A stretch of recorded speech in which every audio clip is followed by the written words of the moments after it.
Hello there. My name's Holly Hogan, and I'm going to share with you a little bit about my experience with the Masters of Social Work program that I did online through Arizona State University.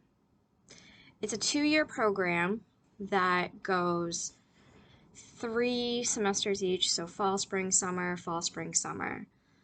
During that time, you complete 2 internships, and those typically fall in the spring and summer portions of your time. So for me, my first year, I did an internship at a domestic violence resource center. And my second year, which I'm completing right now, I did an internship at a community mental health center.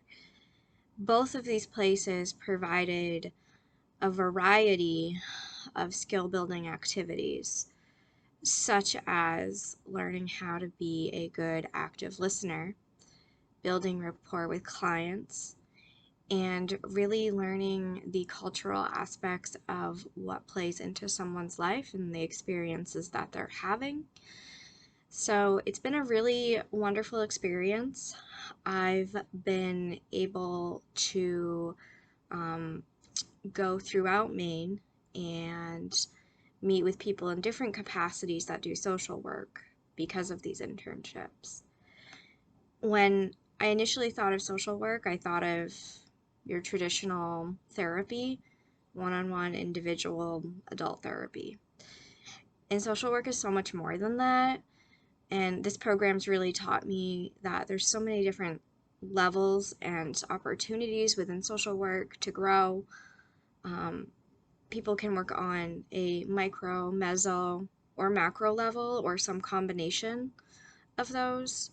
And you can switch between them throughout your career, so you're not stuck to just one area. I'm going to take a little time right now to reflect on one of my favorite courses that I took um, on the online program, which is around diagnosing different mental illnesses and um, becoming aware of how diagnoses impact care. So, in the work that we got to do, I got to learn about the different types of mental illnesses that exist in the DSM, and I was able to go through and really see what the characteristics are. um, how do you qualify? What are the time periods that you need to have the symptomology to be able to be considered? um, there's a lot of illnesses that you need to have symptoms for over 6 months before it's considered the actual illness, and there's different levels. So I found that quite fascinating, and really being able to get myself acclimated with the DSM and kind of knowing where things live in there is helpful, because moving forward in my career, I'm really hoping to work in a group home setting and supporting clients that have a lot of comorbidities and multiple different mental illnesses that are impacting their care. So I want to be able to really take the time to evaluate and make sure that I am providing the best care based on the diagnoses that I'm able to come up with for each of the clients. This has been such a wonderful opportunity um, to get to go back to school. Um, I graduated my undergraduate degree in 2016 and took a little bit of time off and enrolled in ASU's program in 2019. That gave me some work experience so that I really knew that social work was what I wanted to go into. I had had the sneaking suspicion that that's what I would want to do, but I really wanted to be sure before I made the investment in school. So once I got into school and was able to do the internships and take some of the courses that I've described already, it really clicked for me. And so I'm really grateful to be able to say that this is something I'm extremely passionate about and that's important to me. Um, as a social worker, I think that we learn a lot about the ethics and morals of what is good and right.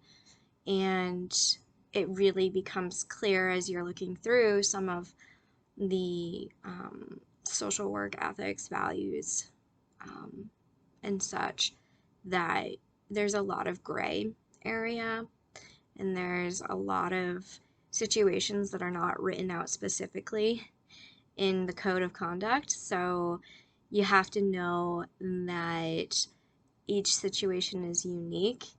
And this program, I think, really helps you to get those instincts and to be able to make decisions that are sound and safe for yourself and your clients.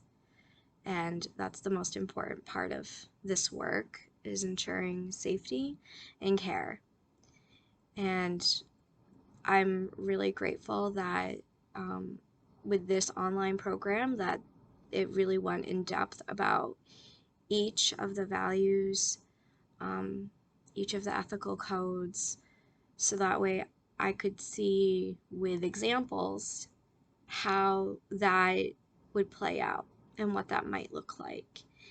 And in some of the discussion boards, when an ethical dilemma was raised, you could see how different people would respond and how those responses would be all, quote, correct, but different.